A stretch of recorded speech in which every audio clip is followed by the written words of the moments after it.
امریکی میڈیا نے کہا ہے کہ اسرائیل نے ایران پر حملے شروع کر دیے ہیں۔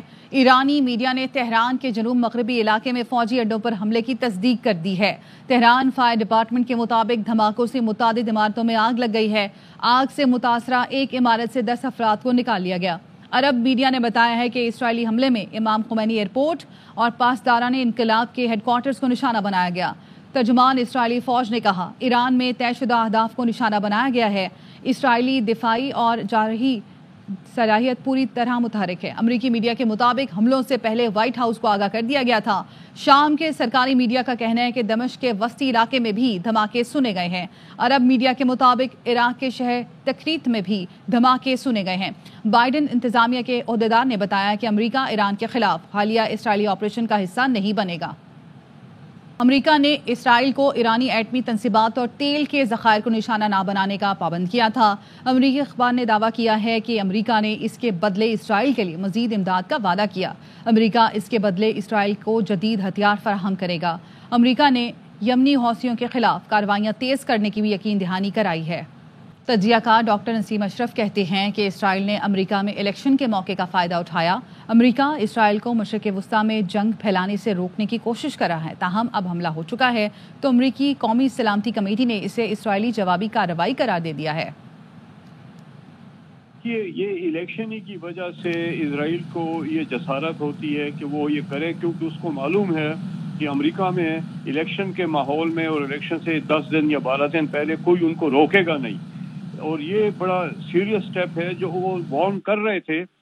صرف سننے میں اور یہ تصدیق شدہ بات ہے کہ امریکی صدر نے ان سے یہ ایشورنس لی تھی کہ وہ ایران کے نیوکلیئر پلانٹس پہ یا جو ان کے انرجی کے آئل ریفائنریز اور آئل سینٹرز ہیں ان پہ اٹیک نہیں کرے گی۔ ڈیپینڈ کرتا ہے کہ ایران اس کا کیا جواب دیتا ہے۔ امریکہ نے تو اپنے ہاتھ دھو لیے۔ امریکہ نے کہہ دیا، آج ابھی سیکیورٹی کاؤنسل امریکہ کی جو ہے انہوں نے کہا کہ یہ اسرائیل نے جو جواب دیا ہے یہ جوابی بات چیت ہے، یہ حملہ نہیں ہے، کیونکہ ایران نے پہلے اٹیک کیا تھا۔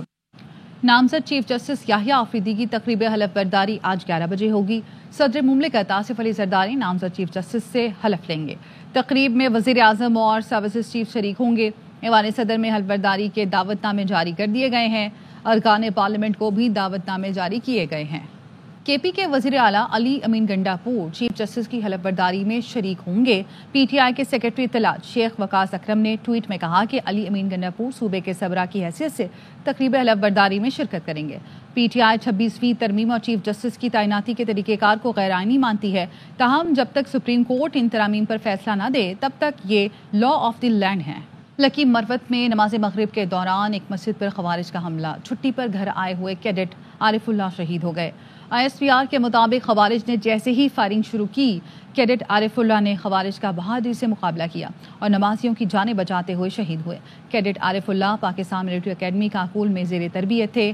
مسجد میں نمازیوں پر حملہ خوارج کے عزائم کا عکاس ہے اور جوانوں کی شہادت دہشت گردی کے خلاف فورسز کے عزم کو تقویت دیتی ہے۔ ڈی آئی خان کے علاقے درازندہ میں ایف سی چیک پوسٹ پر خارجی دہشت گردوں کا حملہ، 10 جوانوں نے جان قربان کر کے حملہ ناکام بنایا۔ جام شہادت نوش کرنے والے 6 بہادر جوانوں کا تعلق جنوبی وزیرستان اور 4 کا ضلع کرک سے تھا۔ بنو میں پولیس موبائل پر دہشت گردوں کا حملہ، تھانہ جانی خیل کے ایس ایچ او سمیت 2 اہلکار شہید، ڈرائیور زخمی ہو گیا۔ آصف زرداری، وزیر اعظم شہباز شریف اور وزیر داخلہ محسن نقوی کی ڈی آئی خان اور بنو میں دہشت گرد حملوں کی مذمت۔ صدر زرداری نے نظام چیک پوسٹ پر حملے میں شہید ایف سی کے 10 اہلکاروں، جانی خیل کے شہید تھانے دار، کانسٹیبل اور کوہاٹ میں شہید سب انسپکٹر عنایت اللہ کی قربانیوں کو سلام پیش کیا۔ وزیر اعظم نے کہا شہداء کی عظیم قربانیوں کو فراموش نہیں کیا جا سکتا۔ وزیر داخلہ محسن نقوی نے کہا شہداء کے خاندانوں سے دلی ہمدردی ہے، شہداء ہمارے دلوں میں ہمیشہ زندہ رہیں گے، امن کے لیے جان قربان کرنے والوں کا قرض نہیں اتار سکتے۔ بار بار کاؤنٹر پر آ کر ٹرین کا وقت کیوں پوچھتے ہو؟ کراچی سے لاہور ٹرین میں سفر کرنے والے نوجوان مسافروں پر کینٹ اسٹیشن میں عملے کا تشدد، اسی پر مزید جانیں گے نذیر شاہ ہمارے ساتھ موجود ہیں۔ نذیر، اپڈیٹ کیجیے گا۔ بالکل، دیکھیں کراچی سے پاک بزنس ٹرین کے ذریعے لاہور سفر کرنے والے نوجوان مسافر ہیں جن کے اوپر گزشتہ شام تقریباً رات 8:30 بجے کے قریب یہ کینٹ اسٹیشن پر عملے کی جانب سے تشدد کیا گیا تھا، اور وجہ یہ بتائی گئی تھی کہ ان کا کہنا ہے کہ وہ بار بار آ کر ٹائم پوچھ رہے تھے، کیونکہ ٹرین چلنے کا جو وقت تھا وہ 4 بجے تھا اور رات 9 بجے تک یہ ٹرین نہیں جا رہی تھی، جس کے بعد جب وہاں پر کاؤنٹر پر پہنچے تو ان کے اوپر نہ صرف تشدد کیا گیا بلکہ ان کا موبائل فون بھی چھینا گیا اور توڑ دیا گیا. اور اس کے بعد ان کا کہنا ہے کہ جب ٹرین وہاں سے رات 9 بجے چلی ہے تو 12 بجے تک حیدرآباد پہنچی ہے. اس کے بعد وہ مستقل لیٹ ہوتی رہی اور 4 ٹرینوں کو انہوں نے بائی پاس کروایا. اس کے بعد یہ بتایا گیا حیدرآباد سے جب آگے چلے تو بریک کے پریشر لیک ہو گیا. اس کے بعد جب دوبارہ چلی تو انجن میں مسئلہ ہو گیا اور کافی دیر تک یہ روڈی اسٹیشن پر یہ ٹرین کھڑی رہی، جہاں پر بیٹھ کر جو نوجوان مسافر ان کی جانب سے بتایا گیا کہ سخت اذیت کا شکار ہیں. ایک جانب ٹرین مستقل یہ لیٹ ہوتی رہی، دوسری جانب جو ناروا رویہ اور جو تشدد ہے اس سے جو ہے ان کو کافی پریشانی کا سامنا کرنا پڑا ہے. ان کی جانب سے یہ شکایت کی گئی ہے کہ اس تشدد کرنے والے جو عناصر ہیں ان کے خلاف کارروائی کی جائے کہ کس طرح مسافروں سے وقت پوچھنے پر بجائے جواب دینے کے ان کو تشدد کیا گیا اور ٹرین تاحال جو ہے وہ اپنی منزل کی جانب روانہ ہے اور پہنچ نہیں سکی اور کئی گھنٹے لیٹ ہو چکی ہے. جی ٹھیک ہے، بہت شکریہ آپ کا اپڈیٹ کرنے کے لیے. ہتھیاروں سے تحریک انتشار کے کارکنان نے قیدی وین پر حملہ کیا، قیدیوں کو فرار کرنے کی کوشش کی گئی. وزیر اطلاعات عطا تارڑ کہتے ہیں قیدی وینز پر حملہ سوچا سمجھا منصوبہ تھا جس کی تیاری پہلے سے تھی. 4 گرفتار ملزمان میں P T I M P اے لیاقت کا بیٹا بھی شامل ہے. حملہ آوروں کی 2 گاڑیاں اور اسلحہ تحویل میں لیا ہے. 19 فرار ملزمان کو دوبارہ گرفتار کر لیا گیا. ایس ایچ او ترنول نے خود وین کے شیشے توڑے اور اب فرار کا ڈرامہ رچایا. وزیر اعلیٰ خیبر پختونخوا علی امین گنڈاپور کا سنجانی واقعے پر ردعمل، کہا میرے پاس ویڈیو اور ثبوت موجود ہیں، وارننگ دے رہا ہوں کسی کو کچھ ہوا تو ذمہ دار وزیر داخلہ، آئی جی، ڈی پی او اور ایس ایچ او ترنول ہوگا. آپ لوگوں نے جو ڈرامے شروع کیے ہیں ان کو بند کرنا پڑے گا. سنجانی کے کیس میں ہمارے تمام گرفتار افراد کی ضمانت ہو چکی ہے. وزراء، ایم پی ایز، ورکرز و اہلکاروں پر جھوٹے مقدمات بنائے گئے. سے مخاطب ہوں کہ جس طریقے سے آپ نے ڈرامہ شروع کیا ہوا ہے یہ آپ کو بند کرنے پڑیں گے. ہمارے ایک منسٹر، ایک ایم پی اے، ہمارے ورکرز، ان کی سنجانی کے کیس میں جج نے آج ضمانت کر لی. آپ لوگوں نے ان کو سیٹریٹ کہ ایک ایف آئی آر میں وہاں سے دوبارہ گرفتار کر لیا اور پھر ان کو جیل لے جاتے ہوئے راستے میں ترنول کا ایس ایچ او ہے، اس نے اپنے ہاتھ سے شیشے توڑے اور ایک ڈرامہ رچا کر کہ جی کوئی حملہ ہو گیا ہے، پھر تالے کھول کے ان سب کو 3 پرزنر وین سے نیچے اتار کے کھڑا کر دیا کہ جی وہ فرار ہو رہے ہیں. میرے پاس ویڈیوز بھی ہیں، ثبوت بھی ہیں. میں آپ کو وارننگ دے رہا ہوں اس بات پر، کسی کو کچھ بھی ہوا ایس ایچ او ترنول تم ذمہ دار ہوگے. ہمارے اوپر جو بھی ڈی پی او ہے وہ ذمہ دار ہوگا، اس کے اوپر ڈی آئی جی اور پھر آئی جی اور پھر انٹیریئر منسٹر، تم سب ذمہ دار ہوگے اس کے. پولیس اہلکاروں نے وینوں کے شیشے خود توڑے، قیدیوں کو کہا یہاں سے بھاگ جاؤ. سیکرٹری اطلاعات پی ٹی آئی شیخ وقاص اکرم کی پروگرام اعتراض ہے میں گفتگو، کہا وزراء یا ایم پی اے کو کوئی سزائے موت ہو رہی تھی جو ان کے بیٹوں نے انہیں چھڑانا تھا. کسی سی سی ٹی وی فوٹیج میں ایم پی اے کا بیٹا فائرنگ کرتا نظر آئے تو آپ قانونی کارروائی کریں. بشرا بی بی کا سیاست سے کوئی تعلق نہیں، وہ گھریلو خاتون ہے، شوہر کی رہائی کے لیے کچھ کرتی ہیں تو یہ ان کا حق ہے. ڈیل کی سیاست کی ہوتی تو بانی کب کے باہر آ گئے ہوتے. اس نے خود شیشے توڑے جس کی ویڈیوز آپ کو اویلیبل ہو جائیں گی اور خود ان لوگوں کو باہر نکالا ہے. دین دے پوچھ کے آپ یہاں سے بھاگے. ایم پی ایز اور وزراء وہ کوئی اشتہاری ہے، کوئی ڈاکو ہے، انہیں کو سزائے موت ہونے لگی تھی جو ان کے بیٹوں نے ان کو زبردستی چھڑا لینا تھا. جھوٹے پرچے ہیں. اگر کسی سی سی ٹی وی فوٹیج کے اندر کسی ایم پی اے کا بیٹا جو ہے وہ فائرنگ کرتا ہوا نظر آ رہا ہے اور آپ دیکھ رہے ہیں کہ وہی ایم پی اے کا بیٹا ان کو بھگانے کی کوشش کر رہا ہے تو ٹھیک ہے، پھر آپ قانونی کارروائی کریں گے. ان کا سیاست سے کوئی تعلق نہیں ہے، وہ ایک گھریلو خاتون ہے، ان کا کوئی ایسا ارادہ نہیں ہے، مگر ایز اے گھریلو خاتون وہ اپنے ہسبینڈ کی رہائی کے لیے اگر کوئی ایفرٹ کرتی ہے، بیگم کا حق ہے کہ وہ اپنے میاں کے لیے کوشش کرے. ڈیل کی سیاست ہم کرتے نہیں ہیں. اگر ڈیل کی سیاست کرتے ہوتے تو عمران خان ابھی تک جیل میں نہ ہوتے اور کب کے باہر آ گئے. بانی پی جی آئی کی بہنوں علیمہ خانم اور عظمیٰ خان کو ڈسٹرکٹ جیل جہلم سے رہا کر دیا گیا. رہائی کی روکار لے کر سرکاری اہلکار ڈسٹرکٹ جیل جہلم پہنچا جس کے لگ بھگ 3 گھنٹے بعد رہائی عمل میں آئی. علیمہ خان کا بیٹا، بہن نورین نیازی، وکلا پینل اور پی ٹی آئی کارکن جیل کے باہر موجود تھے. اسلام آباد کی اے ٹی سی نے علیمہ خانم اور عظمیٰ خان کی تھانہ کوسار میں درج ڈی چوک احتجاج کیس میں ضمانت منظور کی. جج ابوالحسنات محمد ذوالقرنین نے درخواست ضمانت پر سماعت کی. 20 ہزار روپے کے مشترکوں کے عوض رہا کرنے کا حکم دیا. نورین نیازی نے میڈیا سے گفتگو میں کہا کہ بوگس کیس تھے، رہائی تو بنتی تھی. 20 دن بلا وجہ قید رکھنے والوں کو معافی مانگنی چاہیے.